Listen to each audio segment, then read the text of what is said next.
Assalamu alaikum. Hello and warm welcome to all of you. Dear students, today I am here with the part 3 of civic chapter number 4, electoral politics. In the previous lecture, we had discussed, is it good to have political competition? In that, we had discussed the merits and demerits of political competition. Now today we are going to discuss system of election in India. We can call it process of election also.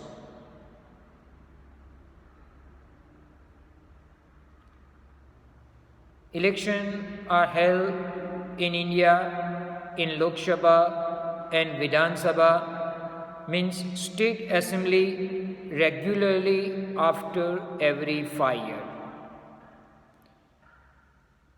After 5 years, the term of the elected representative comes to an end. We can say that the term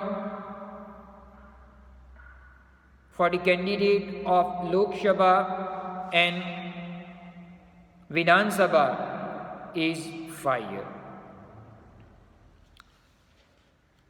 When election held in all constituency at the same time, either on the same day or within a few days, is called general election.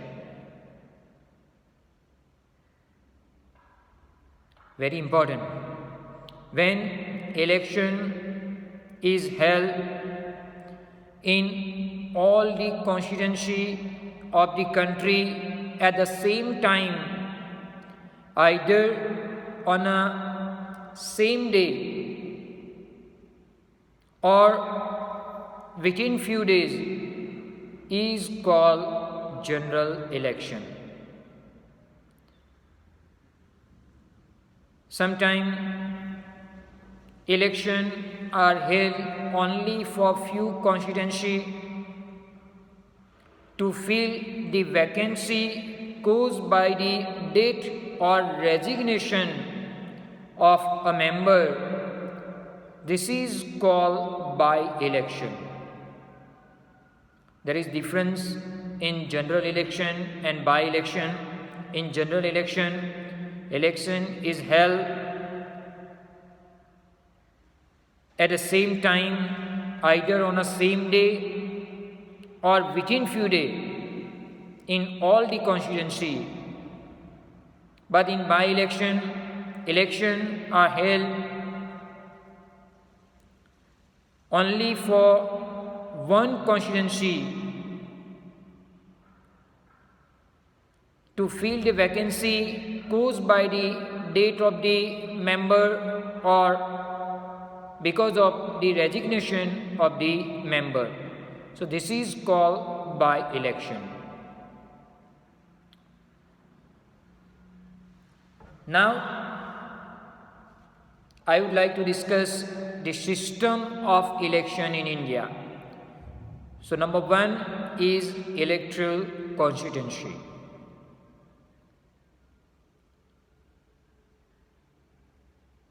Students, generally we are calling a seat.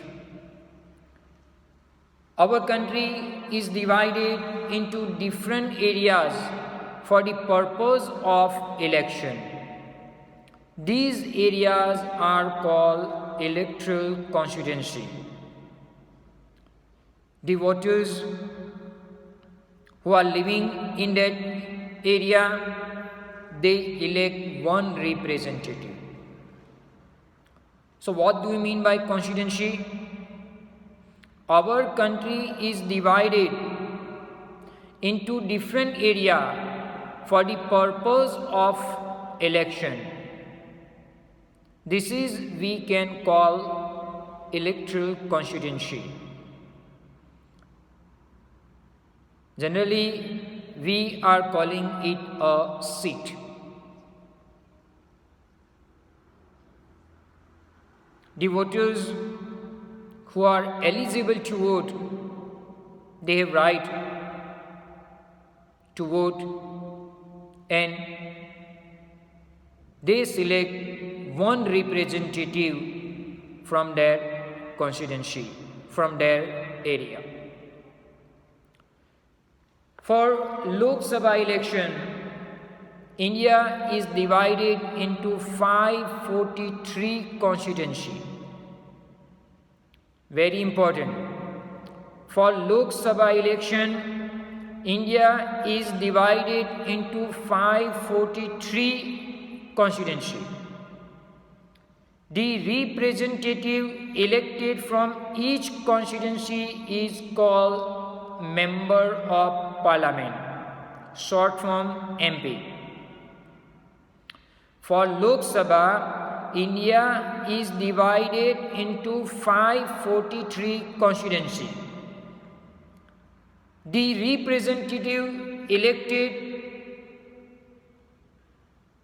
from each constituency is called Member of Parliament, means MP. Same way, each state is divided into specific number of assembly constituency.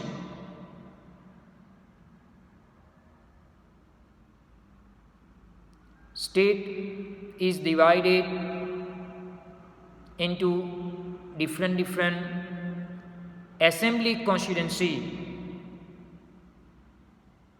for the purpose of state assembly.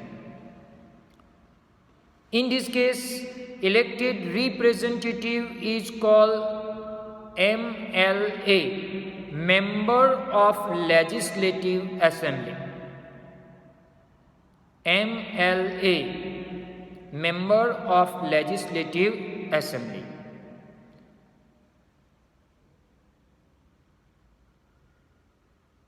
For our state Gujarat, Gujarat is divided into 182 constituency for purpose of state assembly election.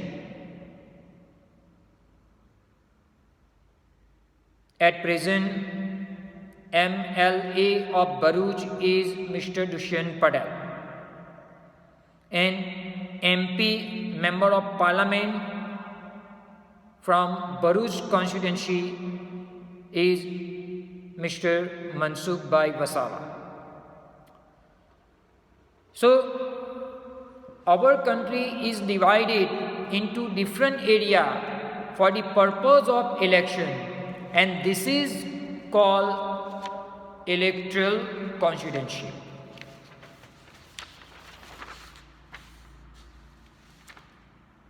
The same principle applies for panchayat and municipality election.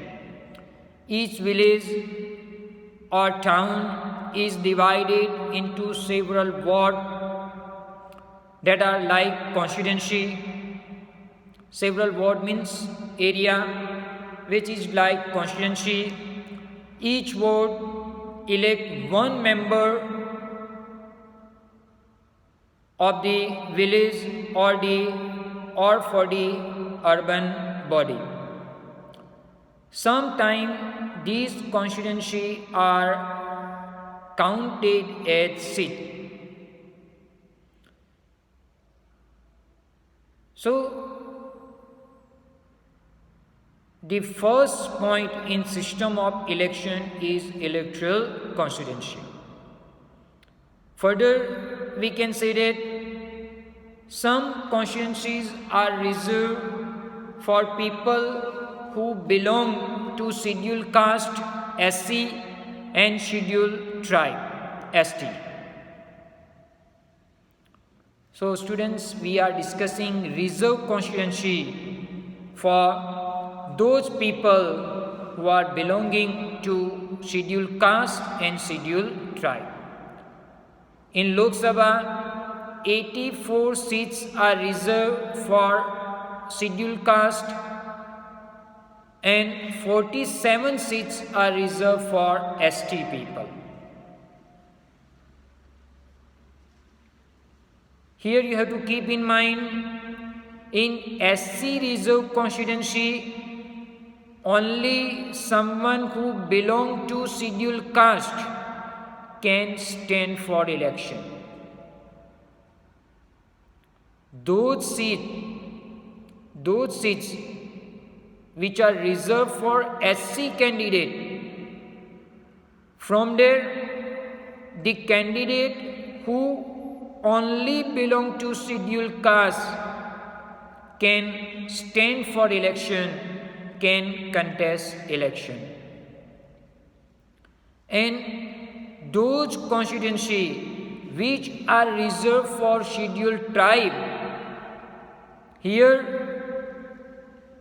the person who belong to scheduled tribe can contest an election.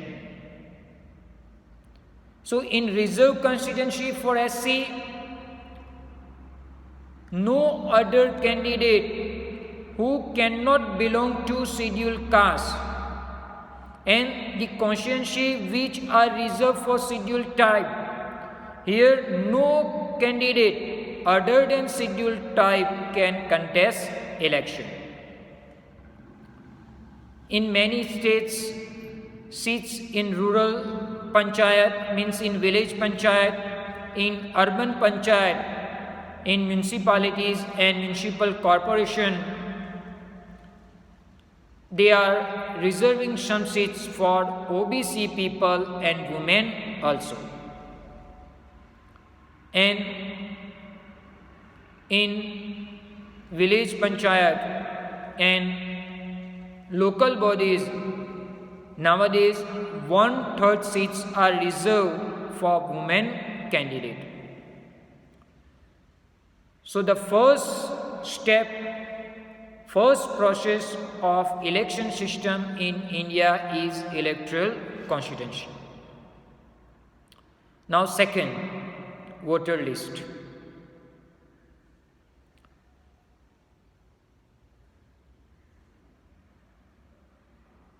You are familiar about universal adult franchise. Those who are 18 years of age or above 18 years, they have right to vote in our country without the discrimination of religion, caste and all other differences. So in a democratic election, the list of those who are eligible to vote is prepared much before the election and given to everyone, which is officially called electoral roll. Might be a question, what do you mean by voter list?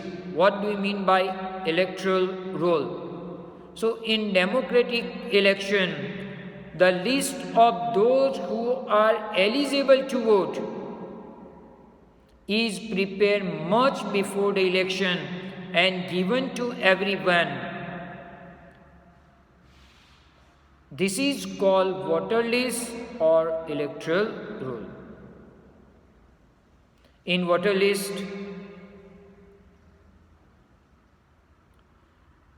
the name of those voters who are eligible to vote without any discrimination are mentioned.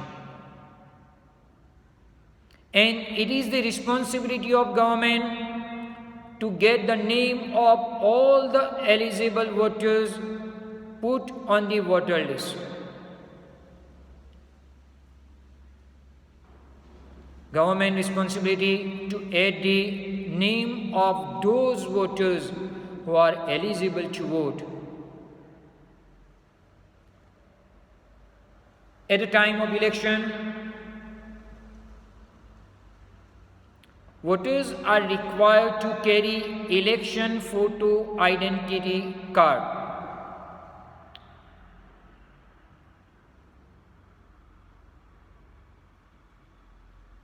It is called EPIC, Election Photo Identity Card.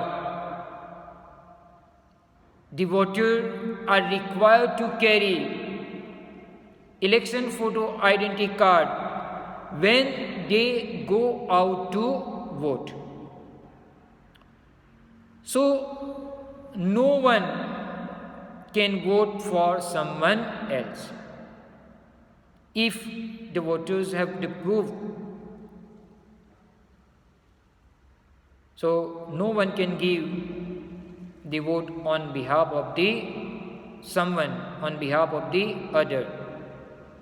But the election card is yet not compulsory for voting, as voter can show many other proofs of identity like ration card, driving license, nowadays Aadhaar card, passport, other photo identity they can use at the time of giving vote.